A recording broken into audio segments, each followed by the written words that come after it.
Mga kapangit, welcome back to my channel. So kung baguhan pa lang kayo sa mga kapangit sa bagong YouTube channel ko, please subscribe, paki-like and share na lang po mga kapangit. So ang gagawin natin ngayon mga kapangit is, ang araw ngayon is Martes, Pitsa 1 ng January 2025. So ang gawin ko ngayon mga kapangit, sunduin ko yung post namin. So tara na mga kapangit, abangan natin. So pupunta na tayo sa ating sasakyan mga kapangit. So ito yun, yan. So sa mga baguhang driver dyan, so tip ko lang sa inyo, bago kayo sumakay sa sakyan nyo, check my tire. O okay ba? Ganyan. So ganyan ang gagawin natin Tapos buksan yung open pala to. Okay na. Tapos yung susian is dyan. Tapos buksan natin yung hood. Sa mga matic dito yung mga hood nya. Ay, iba pala dito kabila. Ito pala is yung sa gas nya, tangki. Diyan nga mag gas. So yan, buksan natin.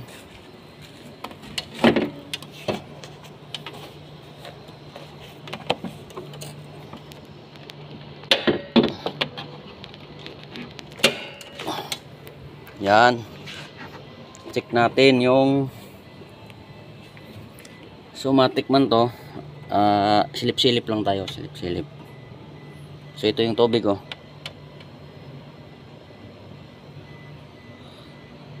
yan, tingnan natin kung may laman yung kulan. Ito yung sa wiper, wiper yan. Ito yung sa dyan sa generator, radiator pala. So yung makina nito is ito, D4D. Matik to siya mga pangita. So yan yung tip ko sa inyo mga drivers.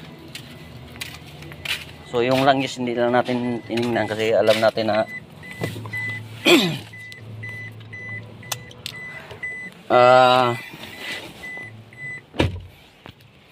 alam natin yung langis ay matik naman to. Tapos bago-bago pa. Ganun na lang. Ikaw na bahala kung magtansa. Kasi nagamit ko pa naman to sa pagka 28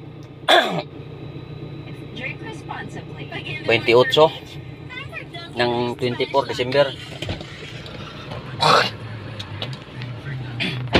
So tara na mga kapangit, ganyan lang tip ko sa inyo sa mga baguhang driver. Huwag kalimutan yung mag-check sa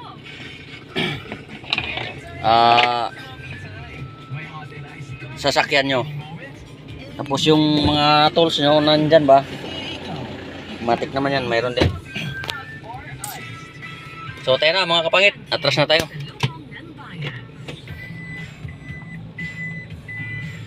Bago ka matras, mag parking light ka. Kasi nakabukas na yung likod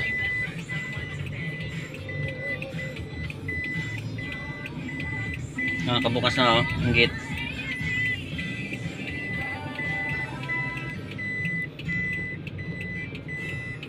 Sa highway mga kapangit.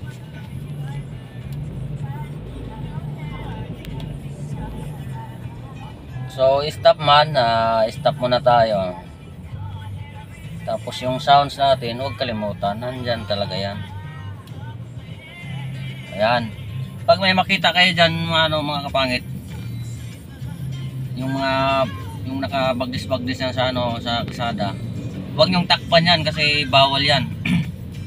ibig sabihin yan, daanan niya ng mga tao.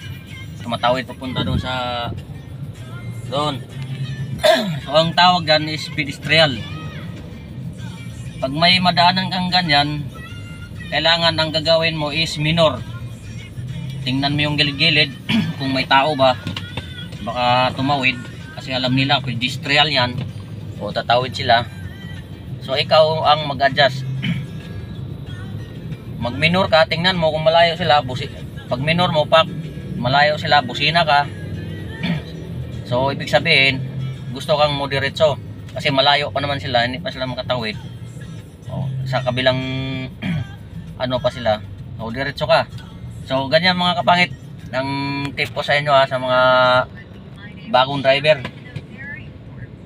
Sa mga hindi nakaseminar din, yun ang nasasabi ko, ganyan. Yun, isa din yan dapat gawin natin. Kasi alam natin na karamihan sa atin maraming ding hindi naka seminar. Kaya nasabi ko rin ngayon na ganyan kasi para maiwas natin yung makadisgrasya tayo o di madisgrasya ba, ganyan. O go na mga kapangit. So mga kapangit, dito tayo daan sa Skyway. Akyat na tayo dito mga kapangit. So sa magtanong sa akin kung saan to, comment lang kayo dyan sa comment section, tapos dyan natin pag-usapan.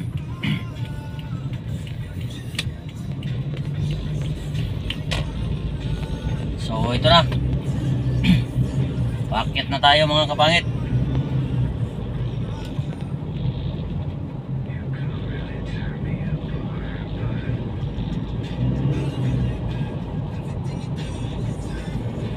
Yung helicopter natin mga kapangit, ayaw mandar, ayaw mandar na, natakot.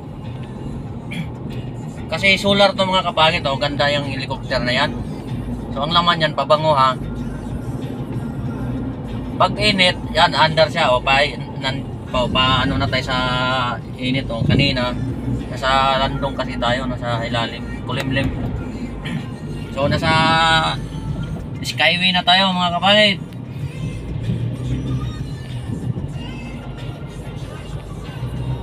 Uy, may aso. Naku, aso, saan galing yun? Grabe namang aso yun. STI, building STI mga kapangit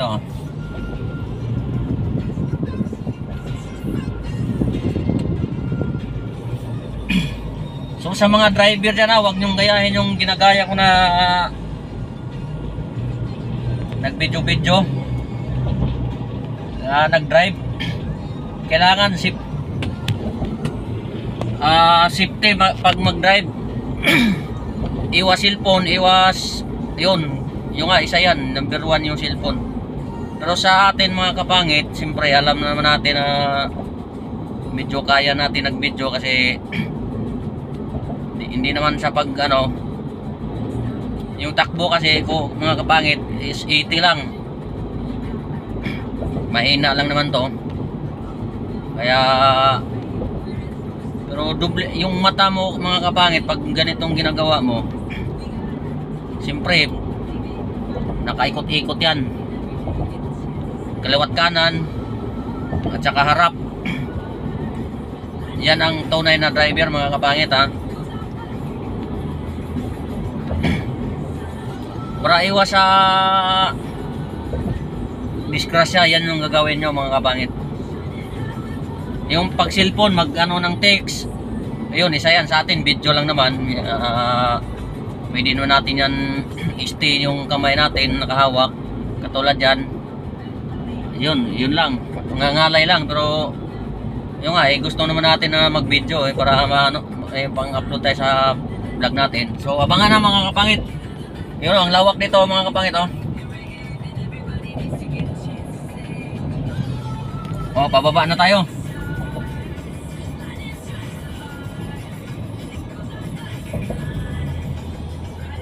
So malapit na tayo sa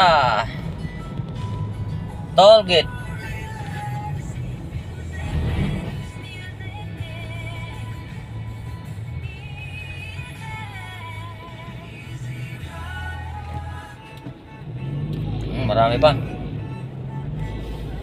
449 pa yung laman ng ano natin, card, yung easy trip natin.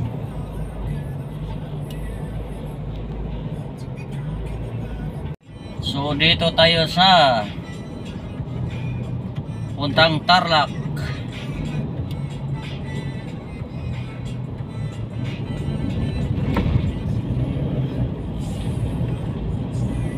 So puntahan natin mga kapatid, doon lang pala sa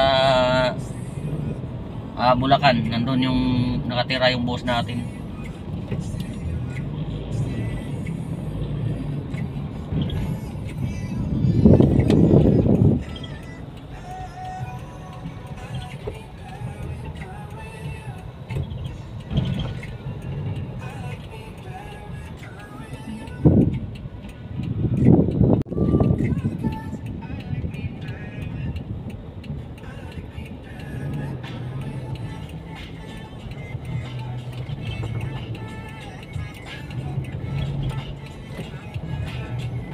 So, magandang biyahe natin ngayon mga kapakit, walang hindi traffic oh. Sa bagay, January 1 kasi ngayon 2025 bagong araw, bagong pizza, bagong taon. Nandito na tayo, papasok na sa papuntang Baguio mga kapangit. So ulitin ko mga pangit easy drive Huwag yung masyadong hataw. Yung tama lang, yung tingin mo na alanganin yung makapreno kayo, yun ang gagawin nyo mga kapangit. Yung tama lang, 80, kurbada ka lang ng 80, pwede na yan. Hindi, joke lang. Mga 80, 120 lang yung kung medyo nagmadali ka, yan, birahin mo sa 120. Tapos yung nagmadali ka talaga, tirahin mo ng 160. Pero glikado na yan mga kapangit, sobra na yan. So dito lang tayo sa mga 80, 70. So yan lang mga kapangit, para safety tayo, para wala tayong madamay kung in case tayo man ang sa mga sitwasyon, baka makadisgrasya tayo. Kaya yung gawin natin, easy drive. Wag yung pasikat mga kapangit, ulitin ko, wag yung pasikat. Galing ko mag-drive. Wag yan, walang magaling sa pag-drive, tandaan nyo yan. Pag ang disgrasya dumating, nako, Diyos ang bahala. Kapangit, exit na naman tayo dito. Saan ba tayo? Dito? Dito lang, medyo log-loob.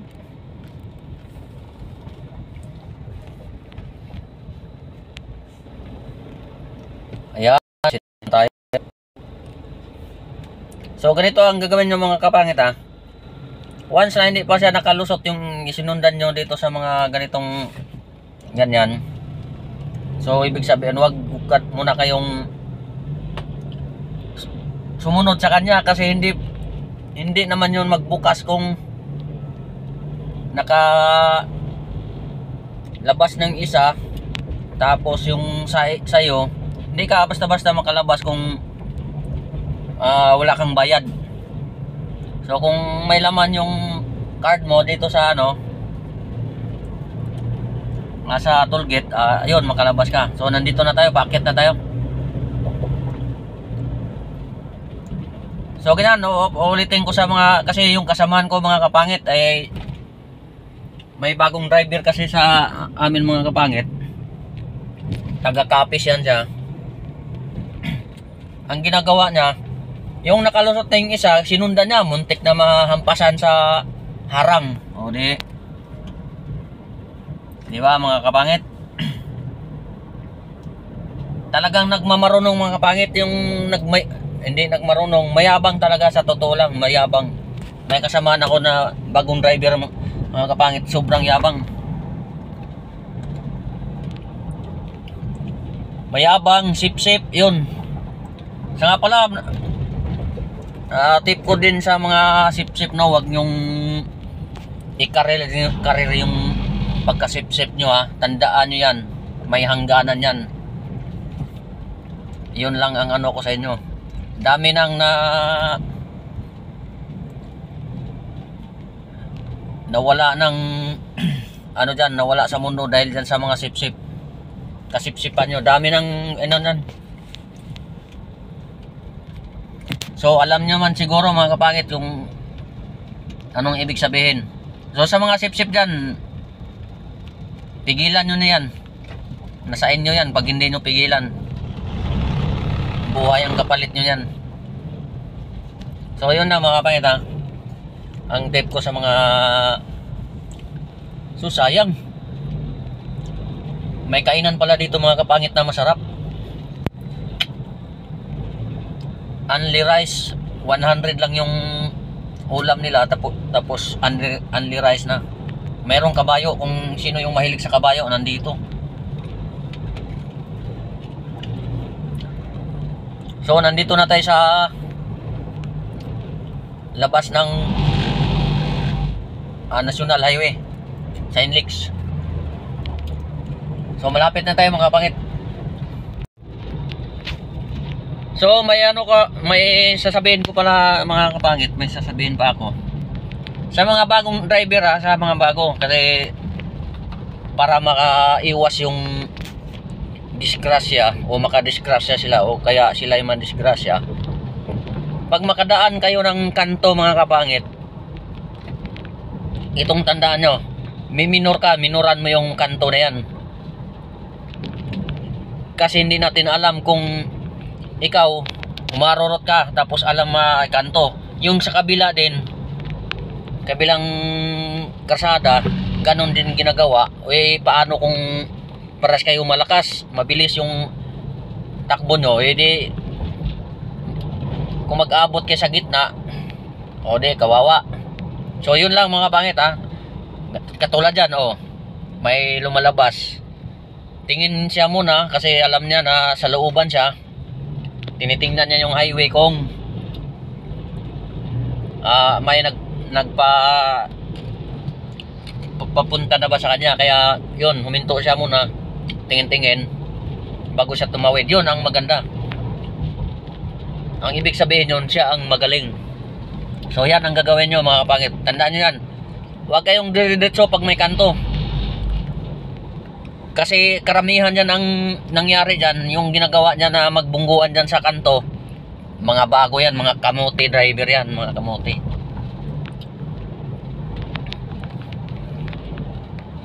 So yun lang mga kapangit, ang tip ko sa mga baguhang driver. Katulad dyan, paliko na tayo. Ganito ang gagawin natin mga kapangit. Tingnan nyo to. Diba galing na sa kabila, tapos alam naman natin na tumatawid mga 30 kilometers o mga 40 ganyan, lilipat ka na.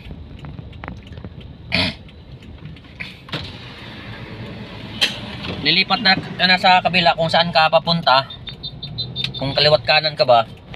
So ang gagawin mo, mag-signal ka bago ka dumating sa kanto, para yung nakasunod sa'yo makabantay kung pakaliwa o kanan ka ba. Yun yung gagawin nyo mga kapangit. Yun, may bagong gagawing dito.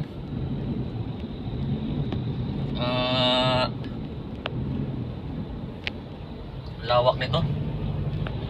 So ang may-ari nito mga kapangit, Ayala daw, gawing subdivision. So ito yung pangalan nila mga kapangit yan, crossroad. Uy.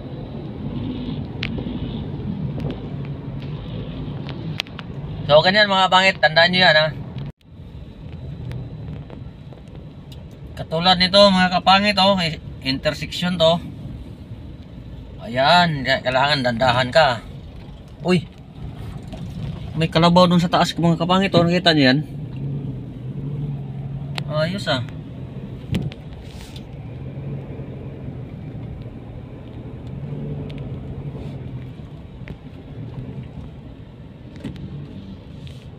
So yun ang mga tip ko lang sa mga ibang driver dyan mga kapangit, mga bago man o, kasi yung iba kasi din yung mga driver na mga tang-ana, akala nila magaling na din sila. So yun, lahat naman talaga magkakamali. So ito ang tandaan nyo mga kapangit din, yung about sa mga overtake. So kung mag-overtake kayo sa kung gusto nyo na nagmadali kayo, kung mag-overtake kayo, dyan sa tamang overtake ka sa left side, wag sa right. Pwede naman kung maluwag, mag overtake ka dyan sa kanan. So ang gagawin nyo, mag-blink kayo, ilawan nyo, tapos busina, para magbigay alam sa nasundan nyo na gusto kayong mag overtake sa kanila, ganyan. Yan ang dapat gagawin mga kapangit. At saka yung mga kurbada, tandaan yan, huwag kayong mag overtake sa mga kurbada. Blind spot yan, delikado ka dyan, hindi mo makita yung sa unahan. Kung may kasalubong ka, di tapos ang araw mo pag ganyan ang gagawin mo. So yan mga kapangit, huwag nyo gagawin yan.